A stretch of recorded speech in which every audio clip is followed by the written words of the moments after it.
안녕하세요. 오늘은 여러분과 함께 백석의 국수라는 시를 살펴보려고 합니다. 제가 제목에 일제강점기 고향상실의 시적 형상화라고 적었는데요. 내용을 보시면서 여러분이 좀 이해를 하게 되지 않을까 싶어요. 백석에 대해서 얘기를 하자면 꼭 빠지지 않는 설명이 무덤부이, 꽃미남, 문단의 이단아, 방랑자, 시인들이 사랑한 시인, 평안북도 방언, 공동체, 음식, 다양한 감각, 상실감 이런 어휘들이 이렇게 떠오르곤 합니다. 백석은 1930년대 작품을 발표한 시인입니다. 평안북도 정주가 고향이었고요. 오산학교 출신인데 이곳은 김소월이 나온 학교이기도 해요. 6년인가 7년 선배였고 백석은 이 시인을 되게 좋아했다고 표현하기도 했습니다. 두 시인이 평안북도 정주의 토박이 말을 시어로 활용한 점이 유사하지만 좀 김소월은 서술어의 어미 부분에서 방언을 확인할 수 있는 반면에 백석은 여러 가지 사물의 이름을 지칭하는 명사에 사용해서 방언을 확인할 수 있습니다. 정서적 측면에서도 백석의 후기시에 나타나는 쓸쓸함이라든가 고독, 그리고 그리움의 정서를 보면 두 시인이 좀 닮아 있는 것도 같습니다. 1930년대는 우리 문단에서 매우 개성적인 시인들이 많이 등장했고 저마다 문학적 지향에 따라 함께 유파를 형성하면서 이렇게 활발하게 동인지나 문예지를 많이 발간했던 시기였는데요. 백석은 조선일보라는 신문사의 기자로서의 이력이 있음에도 불구하고 어떤 문인과도 함께하지 않은 특이한 행보를 보입니다. 사실 개인적인 친분조차도 찾아보기 힘든데요. 스스로 이렇게 왕따 했던 건지 아무튼 그래서 문단의 이단아 이렇게 표현하기도 하고요. 그래서 어디에 이렇게 집어넣어 설명하기 애매한 작품의 특징 그리고 월북 작가라는 이유로 30년 동안 문학사 서술에서 거의 배제되었던 작가입니다. 그러던 백석이 이렇게 조금 연구가 됐던 건요. 1988년도에 납북, 월북 작가들에 대한 해금 조치로 문학사에 다시 복귀하게 된 건데요. 이거 이제 동아일보 신문에 있는 걸 제가 가져왔습니다. 그 이제 백석에 대한 연구가 활발히 전개됐고요. 90년대 후반에 교과서에 처음 백석의 여승이라는 시가 등장을 합니다. 그리고 2004학년도 수능에 그의 작품 고향이 등장하는데요. 엄청난 논란으로 수능 시행사상 처음으로 복수 정답이 인정되었던 그의 언어영역 17번 문항이 바로 이 작품과 관련된 것이었습니다. 궁금하신 분은 한번 찾아보세요. 어, 그리고 2005년에 우리나라 시인이 가장 영향을 많이 받은 시집 1위로 백석의 유일한 시집 사슴이 선정되기도 했었는데요. 그때까지 교과서에서 여승 한 작품 정도 보이던 백석의 시가 2007년 개정교육과정 이후 여러 출판사의 교과서에서 16개나 찾아볼 수 있게 되었어요. 지금 교과서에서 가장 많이 실린 시인은 사실 백석이다라고 해도 과언이 아니에요. 선생님이 이렇게 백석에 대해서 너무 잘 알고 있어서 놀랐죠. 사실 선생님도 제일 사랑하는 시인이 바로 백석이었는데요. 옆에는 이제 윤동주 시인의 이제 모습도 있고요. 제가 학교 다닐 때 윤동주 시인 좋아했고요. 우리 윤동주 시인이 근데 그 백보 한정판으로 나온 백석의 그 사슴이란 시집을 도서관에서 빌려서 밤새 필사를 했다는 그런 걸 보면서 이 시인이 누굴까 궁금해 하던 차에 그 대학원 가면서 알게 돼서 이제 해금된 지 좀 몇 년 지나서 연구서들이 조금 나오고 그럴 때 연구 보고서 나올 때 이제 백석을 알게 돼서 되게 좋아하게 됐던 시인입니다. 선생님은 이제 나와 나타샤 흰 당나귀라는 이 백석의 시를 처음 봤었고요. 이 시를 보면서 논문 주제로 해야겠구나 하고 단숨에 결정을 했었고요. 진짜 논문을 백석을 가지고 썼었습니다. 긴장하지 마십시오. 백석에 대한 투머치 토크는 여기까지만 하고요. 선생님도 너무 애정하는 시인이라 오늘은 좀 흥분할지도 모르겠는데 되도록 절제하면서 수업하도록 노력을 하겠습니다. 다음은 백석의 시세계에 대해서 살펴보려고 하는데요. 백석 시인의 시는 굉장히 이질적인 세 가지 정도의 범주로 설명할 수 있고요. 첫째는 이제 고향의 모습을 다양한 이미지로 포착해 그려낸 시들. 이제 대표적인 작품으로 여운한 골족 같은 게 있고요. 그다음에 둘째는 여행하며 여행지에서 마주친 낯선 풍물과 풍속과 사람들에 대한 인상을 그려낸 시편들이 있습니다. 뭐 난행시초, 함조시초 이렇게 연작 시편들이 있어요. 그 시들이 해당이 되고요. 또 셋째는 모든 것을 다 잃어버린 사람의 쓸쓸한 내면 풍경을 대상으로 한 자기 성찰적인 시편들. 여러분 1학년 때 배웠던 남신의주 유동 박시봉방이 바로 이런 계열의 작품입니다. 아마 이 작품 때문에 이런 계열의 시만 쓰지 않나 싶을 텐데 오늘 배우는 이제 국수를 보면 조금 다른 모습도 보게 될 것 같습니다.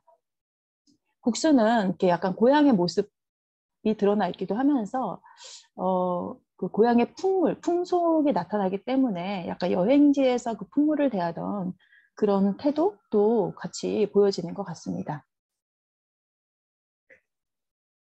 이번엔 제가 음식을 소재로 시를 쓴다는 거에 대해서 좀 얘기를 하려고 하는데요. 앞에서도 잠깐 얘기했듯이 음식을 시적 소재로 백석은 정말 많이 사용했는데요. 제가 논문을 쓰느라 처음 조사했을 때, 와, 우리나라 전통 음식의 종류가 이렇게 많았나 하고 깜짝 놀랐던 기억이 납니다. 수많은 음식의 이름을 기록해 놓은 것만으로도 정말 큰 일을 하신 것 같아요. 여기 지금 뜨는 그 음식 이름들이 다 백석의 시에 나오는 음식 이름들이에요. 음식은 단순히 생존 후에 필요한 것으로 볼 수도 있지만 음식에는 그 식재료의 특징으로 알 수 있는 자연과 생태, 문화에 대한 정보가 들어있고 그것을 만들고 섭취하는 과정에서 그 사회의 문화와 풍습에 대한 정보 또한 담겨 있습니다. 요즘이야 혼밥이 흔한 문화이지만 음식은 대체로 누군가와 함께 나누어 먹기에 음식에는 함께한 사람들과의 추억도 담겨 있습니다. 매일 같이 음식을 나누는 사람들이라는 의미로 가족을 식구라고 표현하기도 하고 때로는 사람들이 어떤 음식을 좋아하느냐에 따라 그 사람의 심성을 유추하기도 합니다. 예를 들어 맵고 얼큰한 음식을 좋아하는 사람은 성격이 화끈하다라고 이렇게 여기는 식이죠. 뭐 꼭 맞는 건 아니지만 백석의 시의 소재로 사용된 음식 중 단연 으뜸은 바로 이 국수인데요. 이 국수가 전면에 주인공으로 이렇게 등장하는 오늘 우리가 배울 작품 외에도 여러 작품들에서 이 국수가 자주 언급됐습니다.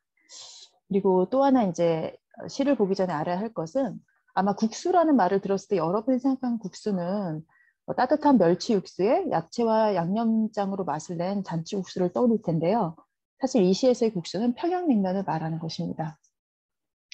백석의 고향인 평안도 지역에서는 예로부터 집집마다 국수 분틀을 마련해서 노래 음식상에는 물론 일상 음식상에도 자주 국수를 내어 놓았다고 하는데요. 메밀가루 반죽으로 뽑은 국수를 시원한 동치미 국물과 산꽝으로 낸 육수에 말아먹는 그런 맛이었다고 하니 그 맛을 한번 생각해 보면서 떠올려 보면서 이 시를 읽어봐도 좋을 것 같습니다. 이 시를 읽고 난 분들은 대체로 바로 평양냉면 먹고 싶다 하면서 사 먹기도 하고 그랬다고 합니다.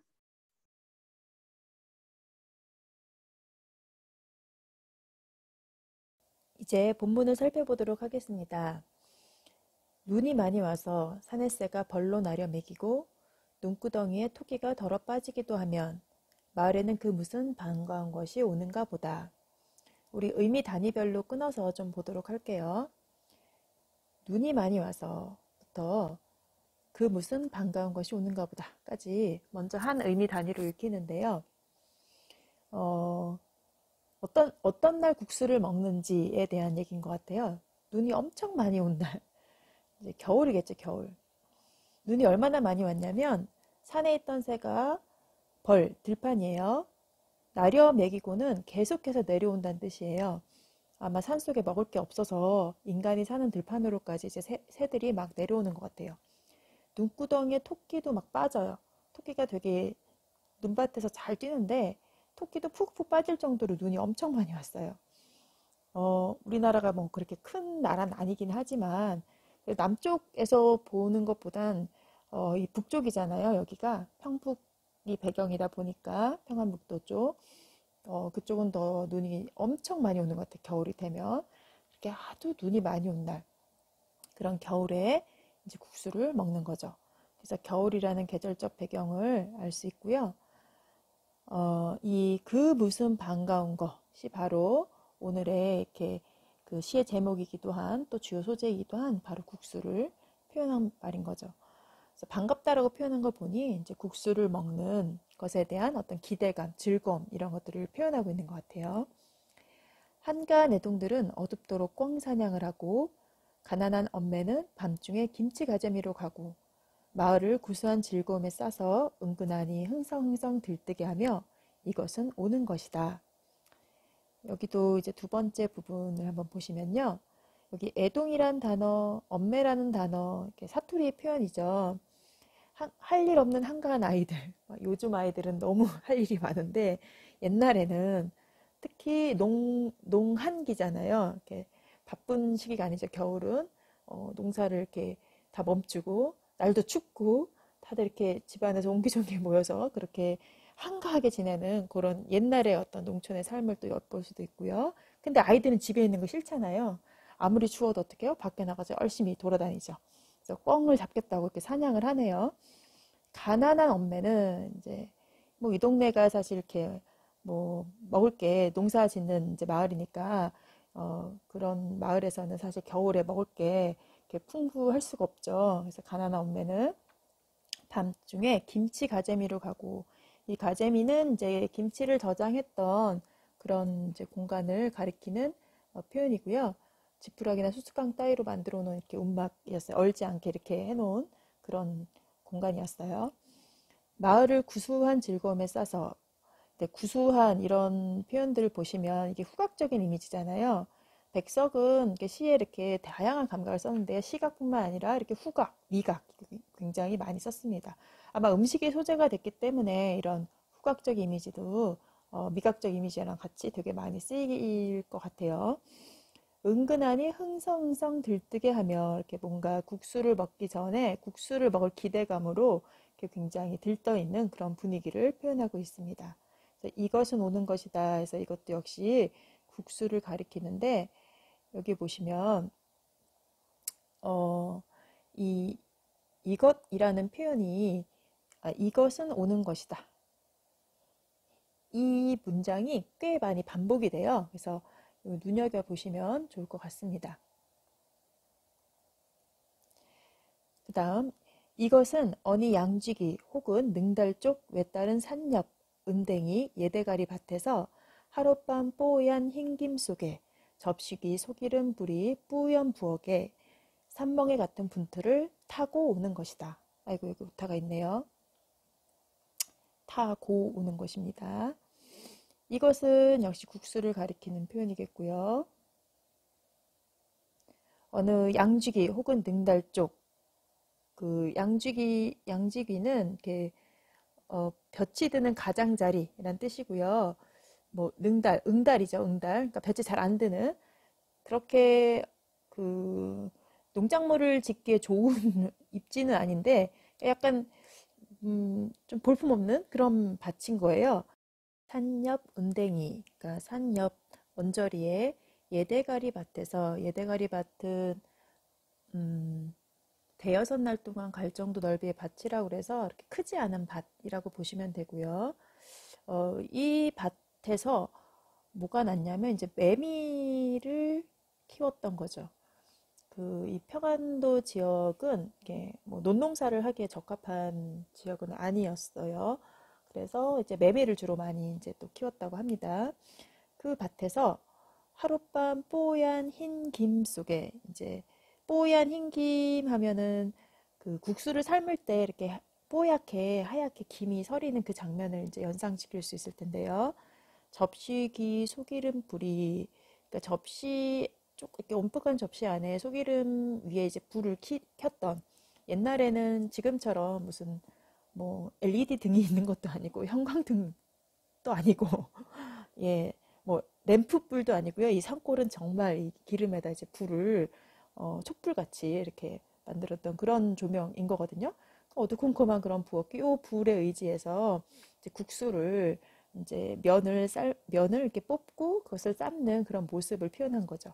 그래서 밭에서부터 이렇게 그게 이제 메밀 가루가 돼서 그게 반죽이 돼서 분틀에서 이제 국수로 나와서 그게 이제 삶아지는 모습까지를 이렇게 시각적으로 이렇게 표현하고 있는 것 같아요. 그 뿌연 부엌에 산멍에 같은 분틀, 산멍에는 뱀과의 하나다, 뭐 산무의 뱀의 고유어다 이렇게 나오는데 아무튼 분툴이 이게 여러분 두 번째 페이지 보시면은 그림에 이제 분툴의 모습이 나오거든요. 큰 이제 뱀이 있는 모습처럼 보이는 그 분툴을 타고 오는 것이다. 그 분툴에서 이제 국수가 온다라는 거죠. 그래서 지금 읽은 이 부분은 밭의 메밀이 국수가 되기까지의 과정을 표현한 거예요. 밭의 메밀이 이제 국수가 되는 그 과정, 메밀이 국수가 되는 어떤 과정을 표현하고 있는 부분입니다. 여기에도 보면 진짜 순 우리말들 그리고 그 토박이 말들이 되게 많이 이렇게 표현되어 있는 것을 여러분이 볼 수 있을 것 같아요. 이것은 아득한 옛날 한가하고 즐겁던 세월로부터 실같은 봄빛 속을 타는 듯한 여름볕 속을 지나서 들쿠레한 구시월 갈바람 속을 지나서 대대로 나며 죽으며 죽으며 나며 하는 이 마을 사람들의 의젓한 마음을 지나서 텁텁한 꿈을 지나서 지붕의 마당에 우물둔덩에 한방눈이 푹푹 쌓이는 여느 하룻밤 아베 앞에 그 어린 아들 앞에 아베 앞에는 왕사발에 아들 앞에는 새끼사발에 그득히 사리워 오는 것이다. 여기 이것은 역시 국수를 가리키고요.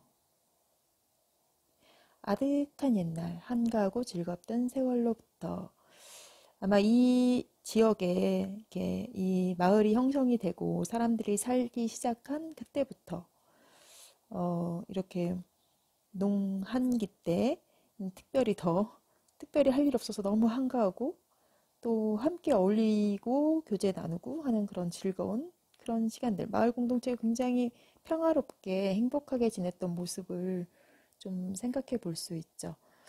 어떻게 보면 인간의 역사가 이렇게 진행이 되면서 과거보다 지금 훨씬 더 풍요롭고 물질적으로 풍요롭고 또 편리하고 인간의 노동을 대신할 수 있는 많은 기계들이 이제 또 나오잖아요. 그래서 더 우리가 더 발전한 뭔가 진보한 그런 문명 속에 살고 있다라고 생각이 들지만 또 한편 생각하면 근데 굉장히 바쁘잖아요. 그리고 여유를 잃어버리고 서로를 돌볼 그런 마음도 잘 갖지 못하고 스트레스도 많고 이렇게 사회에 되게 이렇게 삶의 의미를 잃어가고 그런 사람들도 많아지고 그런 게 이제 현대사회에 또 이렇게 문제로 또 많이 지적이 되잖아요. 그럴 때 또 이 아득한 옛날에 사람들이 어떻게 살았나 하는 것들을 생각해 보는 게 또 참 어떤 생각을 하게 하죠, 우리한테.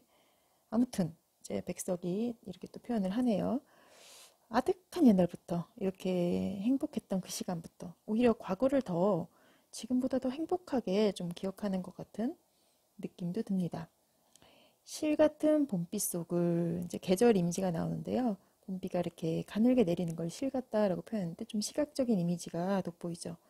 타는 듯한 여름볕 속을 여름의 뜨거운 햇빛을 이제 표현한 건데 이런 촉각적인 또 이미지가 느껴집니다. 그것을 지나서 들쿠레한 90월 갈바람 속 들쿠레아는 약간 이렇게 단 것 같은 그냥 단 냄새가 나는 어떤 가을 바람이 좀 시원하고 상쾌한 느낌을 이렇게 표현한 것 같아요. 그래서 이렇게 어떤 바람의 느낌 또는 그 향기 이런 것들을 또 표현한 후각적이고 그런 이미지들이 또 이렇게 잘 쓰였어요. 봄, 여름, 가을이 나오는데 이거 이제 봄에서부터 가을까지 이 메밀이 그 성장하는 과정을 이제 표현을 한 거예요. 그 국수를 먹으면서 국수에 대한 걸 떠올리면서 무엇이 이 국수가 됐나 국수의 막 역사 어떻게 보면 국수의 그 일생 기원까지 이렇게 막 생각을 하는 거죠 지금 이 사람이. 그런데 그 과정에는 아무튼 그 지역의 그런 자연이 또 환경이 또 묘사가 되고 있는 것 같아요. 대대로 나며 죽으며 죽으며 나며 하는 나며 죽으며 죽으며 나며 반복인데 순서를 바꿔서 이렇게 반복을 했잖아요. 이렇게 약간 변형된 이제 반복이 보이는데 이걸 통해서 뭘 강조하는 걸까? 이 마을의 공동체가 굉장히 오래됐다라는 거. 사람이 나고 죽고 또 다시 나고 또 죽고 또 나고 죽고 되게 오랫동안 많은 사람들이 살아왔던 되게 오래된 공동체라는 것을 어, 그렇게 쉽게 없어질 수 있는 그런 공동체가 아니라는 것을 어떻게 보면 표현한 것 같아요. 이 마을 사람들의 의젓한 마음을 지나서 텁텁한 꿈을 지나서 이런 표현들에서 이제 백석이 우리 민족에 대해서 어떤 인식을 가지고 있었나 하는 걸 또 볼 수 있는데 의젓한 마음, 되게 성숙한 마음인 거죠. 텁텁한 꿈이라고 표현한 거는 뭔가 이렇게 되게 막 경쟁적이고 막 성공, 대단한 그런 꿈은 아닌 것 같고요. 되게 이렇게 소박한 내지는 따뜻한 그런 꿈의 이미지인 것 같아요. 텁텁하다라고 표현한 거. 그런 꿈을 지나서 지붕의 마당에 우물든덩에 한방눈이 푹푹 쌓이는 어느 하룻밤. 여기서 한방눈이 푹푹 쌓이는 어느 하룻밤. 이것도 이렇게 계절적 이미지를 나타내는 부분이죠. 아베 앞에 그 어린 아들 앞에. 아베 앞에는 왕사발에, 아들 앞에는 새끼사발에. 그래서 아버지랑 또 아들이 같이 앉아서 이제 식사를 하네요. 이게 보면 세대에서 세대를 이어가는 함께 공유하는 그런 음식이에요, 국수가. 보니까 여기서 이런 공동체에서 이런 문화 속에서 어떤 세대 간의 갈등 이런 거 찾아볼 수 있을까요? 좀 없을 것 같죠. 오히려 이렇게 아마 아버지와 함께 국수를 먹으면서 함께 했던 그런 시간에 대한 추억일 수도 있겠고요. 이게 뭐 개인적인 게 아니라 되게 많은 사람들이 공유했던 그런 추억임을 또 여기서 볼 수 있는 것 같습니다. 그래서 여기 특별히 이것은 아득한 옛날부터 먹었던 거고 봄, 여름, 가을을 지나서 이 마을에서 대대로 나눠 죽으며 하는 사람들의 마음을 지나서 왔다. 이런 표현들은 굉장히 국수가 되게 오래된 음식이다라는 거. 그래서 아주 옛날부터 먹었던 거야. 옛날 얘기부터 나왔어. 어떤 이런 설화적 분위기를 만드는데 기여하고 있는 것 같아요. 그래서 굉장히 우리의 이 국수를 나눠 먹는 전통이 되게 오랜 전통이다. 라는 것을 우리한테 이렇게 떠오르게 하는 그런 부분입니다. 그 뒤에도 좀 이제 비슷한 얘기가 나오는데요. 이것은 그 곰의 잔등에 엎혀서 기려냈다는 먼 옛적 큰마니가, 큰마니는 이제 할머니입니다. 할머니의 방언이에요. 또 그 집등세기에 서서 자채기를 하면 재채기예요. 산 너댓 마을까지 들렸다는 먼 옛적 큰아버지가, 큰아버지 이제 할아버지죠. 오는 것 같이 오는 것이다. 역시 이것은 이제 국수인데 이 국수가 오는 것은 곰의 잔등에 엎여서 기려냈다? 사람이 곰과 같이 컸네요. 이거는 굉장히 뭐 호랑이가 담배 핀다라고 하는 그런 시절 얘기잖아요. 그래서 어떤 역사로 기록되기 이전의 시기, 굉장히 신화적이고 설화적인 그런 시기를 이제 표현한 거죠. 그래서 역시 이 부분도 지금 읽은 이 부분도 바로 설화적인 어떤 분위기, 이 국수를 먹어온 시간이 굉장히 오래됐다라는 것을 그런 전통이 있는 음식이다, 그런 문화다라는 것을 보여주는 부분이라고 할 수 있을 것 같아요. 그 뭐 집등세기에 서서 집등세기는 집과 등나무 줄기로 만든 그런 자리인데 거기서 서서 재채기를 한번 하면 그 소리가 너무 커서 산 너머 마을까지 들렸대요. 또 그게 이렇게 옛날 얘기에 나오는 그런 영웅들 있잖아요. 굉장히 힘센 존재들. 그런 이미지거든요. 근데 이제 현대적인 영웅이 아니라 아주 옛날 이야기 속에 나오는 그런 뭔가, 특별한 인간에 대한 그런 이제 향수를 불러일으키는 표현들인데요. 그래서 결국 이 부분이 얘기하고자 하는 거는, 우리 국수를 먹어오던 이 마을이 되게 작고, 여기 사는 사람들이 되게 평범하게 그지없고 그런 사람들의 삶일지 모르지만 얼마나 그 역사가 깊고 오래됐고 되게 또 사실은 또 행복한 시간들을 지나온 사람들인지 뭐 이런 거를 좀 생각해 보게 하는 부분인 것 같아요. 아, 이 반가운 것은 무엇인가? 이 희스무레하고 부드럽고 수수하고 슴슴한 것은 무엇인가?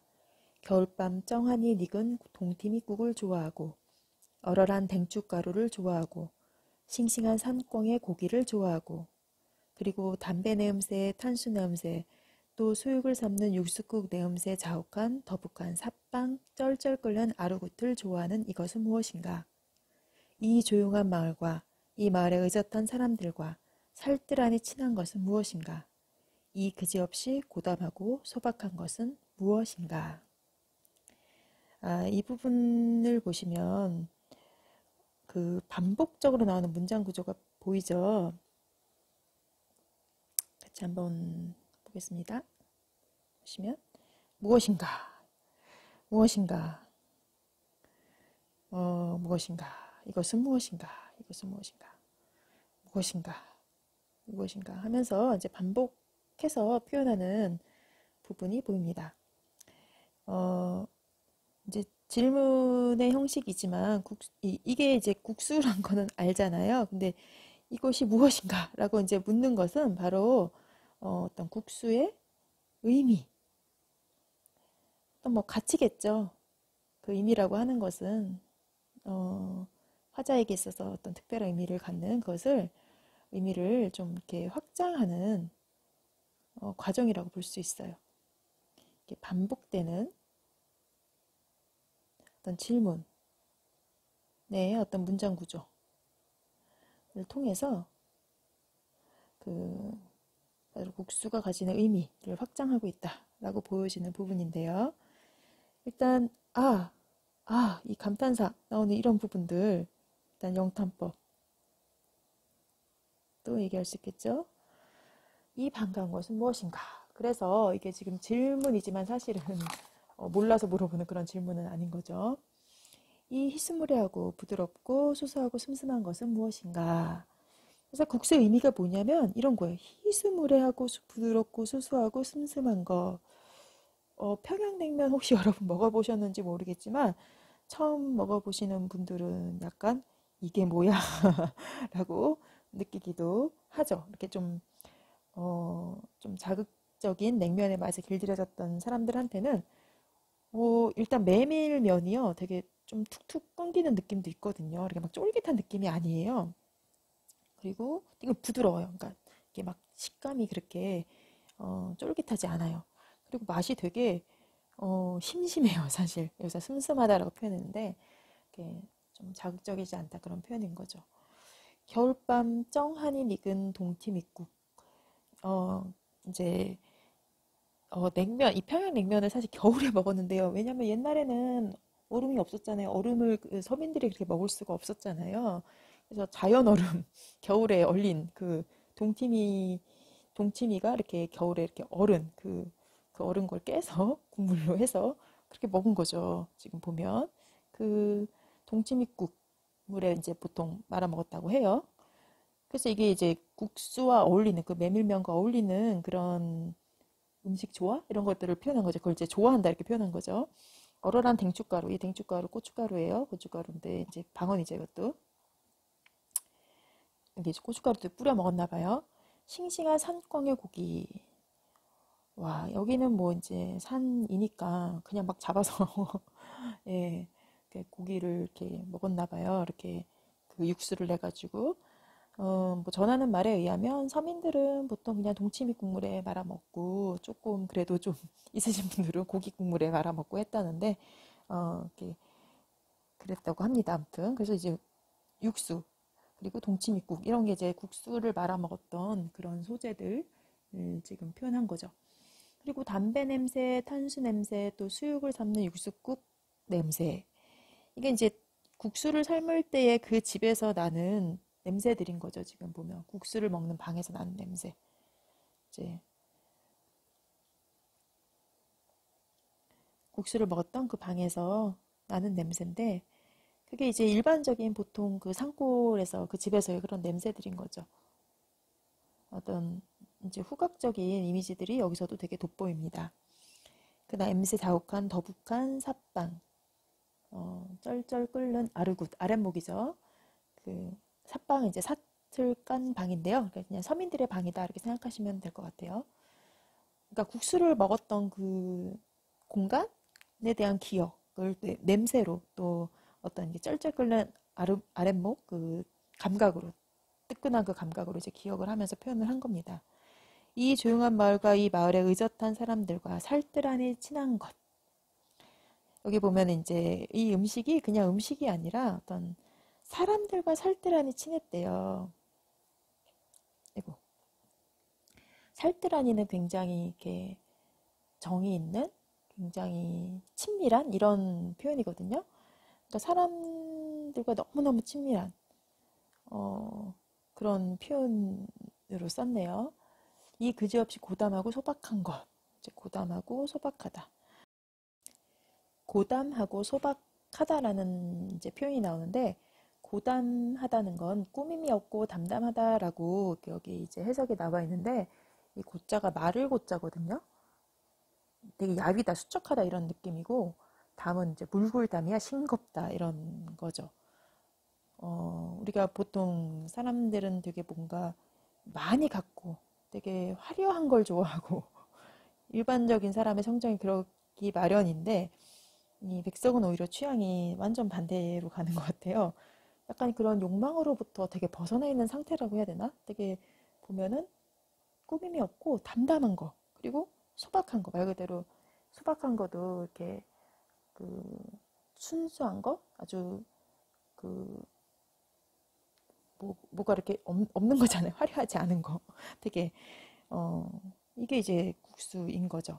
그래서 여기 보시면 이 표현하고 있는 요 부분들에서 잠깐만요. 제가 다른 색깔로 한번 표시를 해볼게요. 여기 보시면 반가운 것, 희수무례하고 부드럽고 수수하고 슴슴한 것, 뭐 이러한 것들을 좋아하는 것, 그리고 이 마을 조용하고 이렇게 조용한 마을에 의젓한 사람들과 살뜰하니 친한 것, 그리고 정말 끝없이 고담하고 꾸밈 없고 아주 담담하고 소박한 것. 바로 이게 국수라는 거죠. 이게 무엇인가? 이게 바로 국수야. 국수는 이런 애야. 응? 이런 것들이 다 국수다. 근데 이제 이게 국수만을 얘기하는 게 아니라 바로 이 국수에 깃든, 국수라는 음식에 깃들어 있는 우리 민족의 어떤 신성, 우리 고유의 사실 모습은 이랬어. 우리의 진짜 모습은 이랬어. 라는 거를 좀 얘기하고자 하는 것 같아요. 그리고 그게 바로 우리 고유의 어떤 전통적 삶의 가치라는 것을 이제 표현하고 싶어 한 거죠. 일본 제국주의의 지배 하에 놓이면서 우리도 이렇게 자본주의 문명이 들어오면서 이런 것들을 뭐 일본에 의해서 우리가 수탈을 당하고 많은 것들을 뭐 빼앗기기도 했지만 사실 제일 소중했던 이런 것들을 좀 잃어버리고 있는 게 아닐까. 시인이 어떤 겉으로 뭔가 막 설명하고 주장하고 선동하는 건 아니지만 이 시를 쭉 읽다 보면 진짜 우리가 잃어버린 그 고향이라는 게 그냥 겉으로 보이는 모습만은 아니지 않나. 어떤 삶의 가치들을 잃어버린 거는 아닌가 좀 생각해 보게 만들죠. 아무튼 우리가 처음에 좀 음식에 대한 얘기를 하면서 음식을 통해서 사람들이 어떤 심성을 유추하기도 한다 그랬는데요. 이제 이 부분이 특히 그 부분이 잘 나와 있는 부분인 것 같아요. 국수가 어떤 모습인가, 어떤 맛인가 이런 거를 설명하면서 사실은 그 국수를 먹는 우리 민족이 이런 모습이었어, 이런 사람들이었어 라는 거를 표현하고 있는 거죠.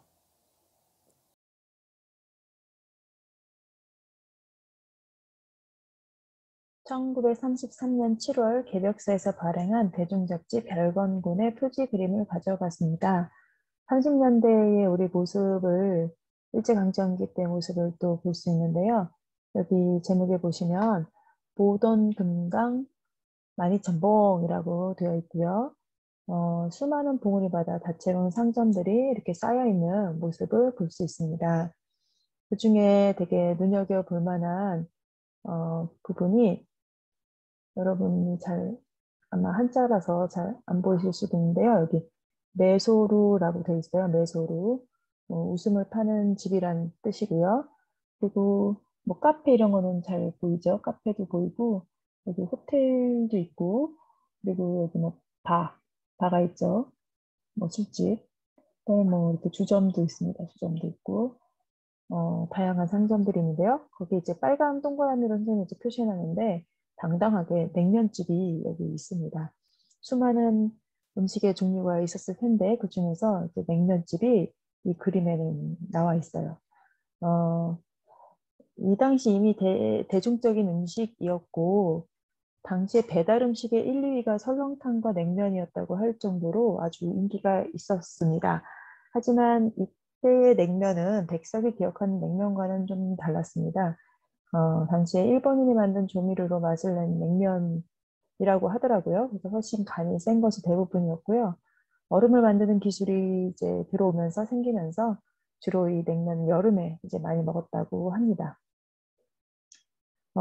어쩌면 백석은 그래서 자신이 기억하는 고향의 맛이 잊혀져 가기에 오히려 더 그 국수라는 이 시를 써서 그가 기억하는 고향의 그런 맛 그리고 사람들 삶에 대해서 시로 남기고 싶었을지도 모르겠습니다. 제로 본연의 맛에서 우러나는 수수하고 소박한 맛, 우리 민족의 본래 심성 같은 착한 맛, 세대를 아우르며 너희와 우리를 가르지 않던 함께 어울릴 줄 알고 나눌 줄 알던 그 삶의 맛을 시 속에서 재현해냄으로써 잊혀지고 사라질 뻔한 민족의 모습을 보존하고 있는 것이라고도 할 수 있을 것 같습니다. 이제 학습 활동으로 마지막 정리를 해볼게요. 1번에 보시면 이 작품의 시간적, 공간적 배경을 알아보고 시적 상황을 파악해보자 라고 했는데요. 뭐 시간적 배경은 눈 내리는 겨울, 공간적으로는 어느 농촌, 평안북도 지역의 농촌쯤 되겠죠. 뭐 시의 평안북도란 말은 나오지 않지만 시인의 배경으로 생각했을 때 그렇게 볼 수 있죠. 상황은 흰눈이 소담하게 내리는 겨울날 마을 사람들이 모여서 흥겨운 분위기에서 면을 뽑고 고기를 삶아 육수를 내서 국수를 만들어 나누어 먹었다. 그런 거를 이제 볼 수 있겠죠. 자, 두 번째 질문입니다. 이 작품에서 반복되는 문장 구조를 찾고 그 효과가 무엇인지 이야기해보자. 이거는 되게 좀 중요한 것 같아요. 시에 있어서. 선생님이 앞부분에 조금 약간 부족하게 설명했는데 반복되는 문장 구조, 이것은 오는 것이다. 이런 표현이 반복이 되고 있었고요. 또 이것은 무엇인가 이런 질문이 반복이 되어 있었습니다. 자, 이런 반복이 주는 효과는 국수를 이것이라고 반복해서 가리킴으로써 국수가 우리 모두의 가까이에 있는 것처럼 친근하게 느끼게 하고요.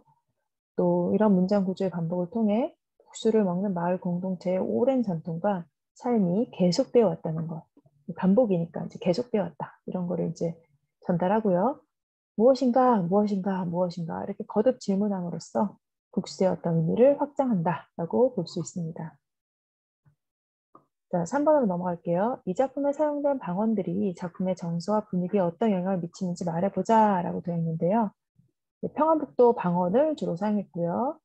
민족 공동체의 토착적 정서를 불러일으키며 순 우리말의 감각성이 지닌 민족적 유대감을 활용하여 투박하면서도 정겨운 그리고 생생하고 풍성한 우리 민족 고유의 분위기를 만들었다라고 이제 그냥 한번 알아두시면 될 것 같아요. 이거를 뭐 굳이 다 외우시고 그럴 필요는 없고요. 결국 중요한 거는 우리 고유의 또 뭐 향토성 그리고 뭐 순수함, 뭐 소박함, 민족적 유대감 뭐 이런 것들 단어들을 좀 기억하시면 좋을 것 같습니다. 자, 4번은요.